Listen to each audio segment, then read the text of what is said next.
Oh, oh, that complicates the topic of today's video just a little bit, doesn't it? Um, oh. So it's been a wild week in the wrestling world with people coming and going from companies. We had Ricky Starks, Miro, and Malakai Black released from AEW. Josh Alexander, as of today, is officially a TNA free agent, no longer under contract to them.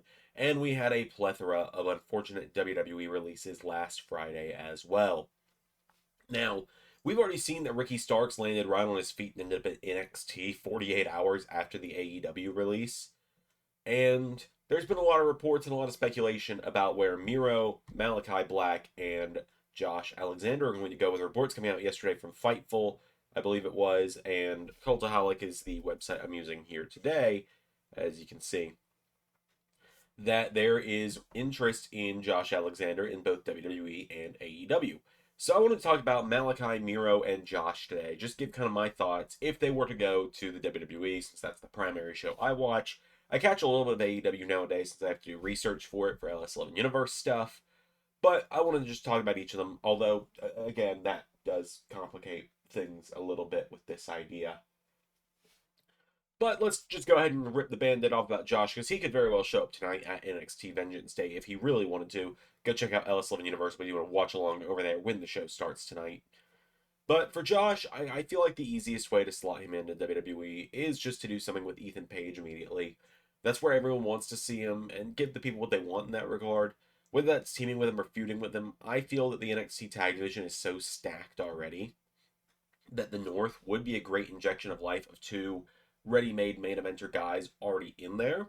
But I could also see Josh maybe coming in and going right after Obafemi and having a little, at least 1 month cycle thing with him, possibly either right after Stand and Deliver, because it feels obvious that Trick versus Oba is the path to go on for that. Or, I mean, it's February now, there's 2 months until Stand and Deliver. I guess there's probably something between now and Stand and Deliver. Maybe there's not, though. I don't know. But you could do that, have him lose to Obafemi and have him be down on his luck. He and Ethan both just down on their luck after Ethan loses to Javon tonight, because Ethan's definitely losing to Javon tonight. You don't get your jaw broken and then lose the feud. And you could have them both down on their luck, come together and form the North, or you could just bring them both to straight to main roster on Raw as the North, because Raw is in desperate need of more tag teams. I love the teams we've got on Raw, but we could use maybe 2 or 3 more, because I'm a little sick of Judgment Day personally. Okay, so that's all I've really got to say on Josh Alexander. But let's talk about Malakai Black now. Do we have an article about Malakai Black over here anywhere? Let me check. No, there is no article, but there is this Blue Sky post from this bleat from Cultaholic saying that WWE apparently already has been discussing Malakai Black and Miro. Although the source is Wrestling Observer, so take that with the thinnest, tiniest little pinch of salt that you can. But I think Malakai back to WWE is inevitable. It's not like there's been reports that he's wanted to go since 2022 when Triple H took over creative. Have there? Oh, there have. How about that? Malakai's a little bit of the weirder one. Finding a place to slot him in where he'd matter is the hard part, because you could easily throw him on. He's going to go to SmackDown. It just inexplicably took his wife out of the LWO, a faction where she was by far the most popular member, probably secondary Mysterio, but where she was obviously one of the more popular members, slotted her over to SmackDown. We haven't seen much of her just yet, with no actual explanation other than she wants to go it on her own, although she's the only woman in the faction, so it wasn't exactly like she had anyone else in the faction to compete with, or she was stuck in a tag team or something. But WWE likes to keep couples traveling together. She's on SmackDown, so Malakai obviously would go to SmackDown. It feels like the most obvious place for him is the United States title picture, which my God, was that segment boring as hell on SmackDown. What a nothing SmackDown last night. Do I need to start doing like 5 minute reviews of these shows or something? I don't know. We'll figure it out. Malachi would feel like he'd probably be a good injection of life into the SmackDown US title scene. I feel like he and Nakamura could be a very fun, hard-hitting match if they both care enough to do it. They kind of both have a little bit of a habit in that regard. I like both guys so much, but I think it's pretty common knowledge that both Malakai and Nakamura have a small habit of sometimes just not being asked when it comes to matches. I'm going through Malakai second because Miro is the one I far and away have like the longest term story with, and I think you guys will really like that. So we will get to that in a moment here. But I feel Malakai straight into the U.S. title picture would be a good person to put in there. I could see him winning the U.S. title. I feel Triple H wouldn't take long to put a belt on him.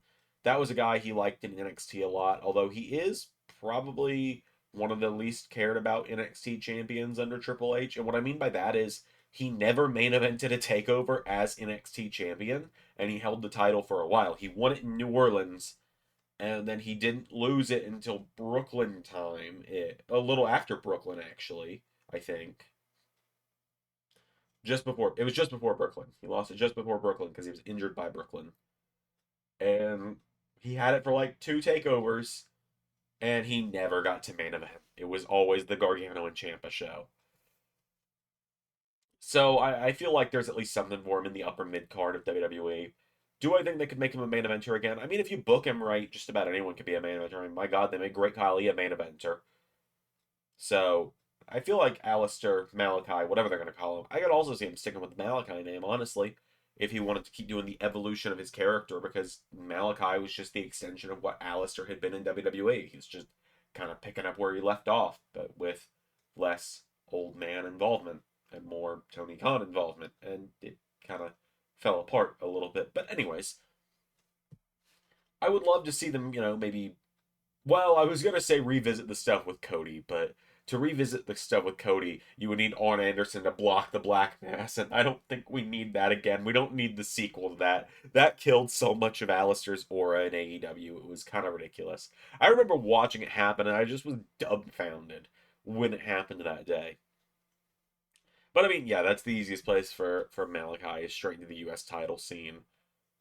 There's a lot of people he could mix it up with in there as well. You got Andrade, you got LA Knight, you got Jimmy Uso, you got obviously the champion Shinsuke Nakamura. Miz is there too, I guess.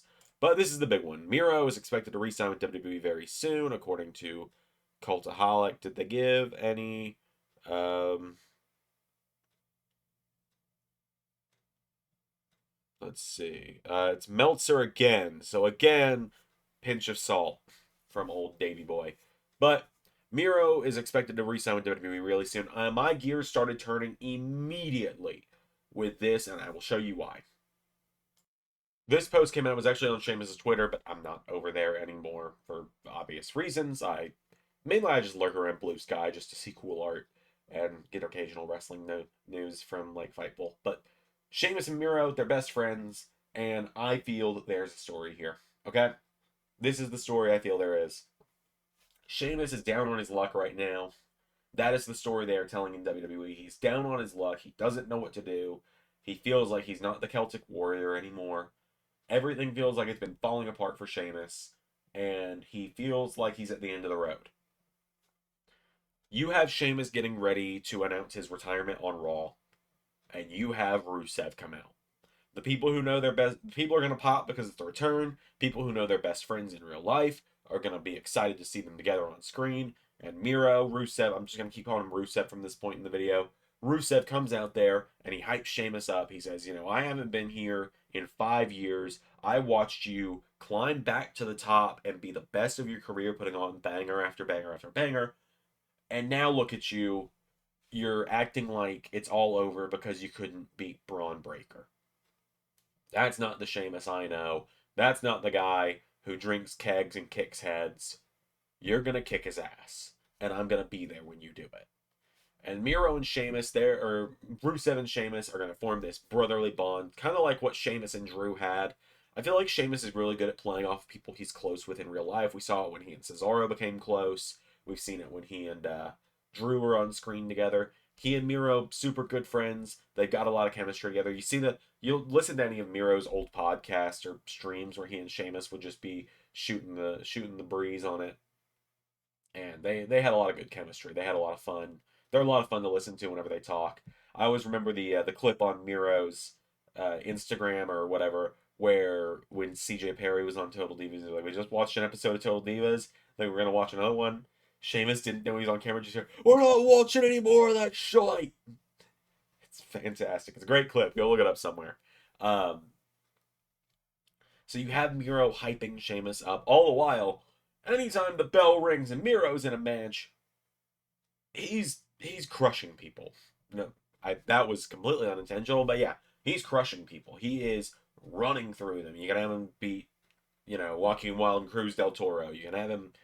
I'm not gonna say you feed Dragon Lee to him because I can't do that to Dragon Lee. I love Dragon Lee a little too much, but like, let's see who else on the Raw roster. He could.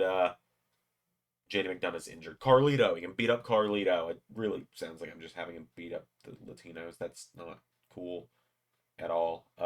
Okay. Who else is undercard on Raw as well? It's early. I've just woken up as well. You can tell by my voice. I'm struggling here. I'm gonna go look up the Raw roster. Okay, this is gonna help me. He can beat up Tozawa.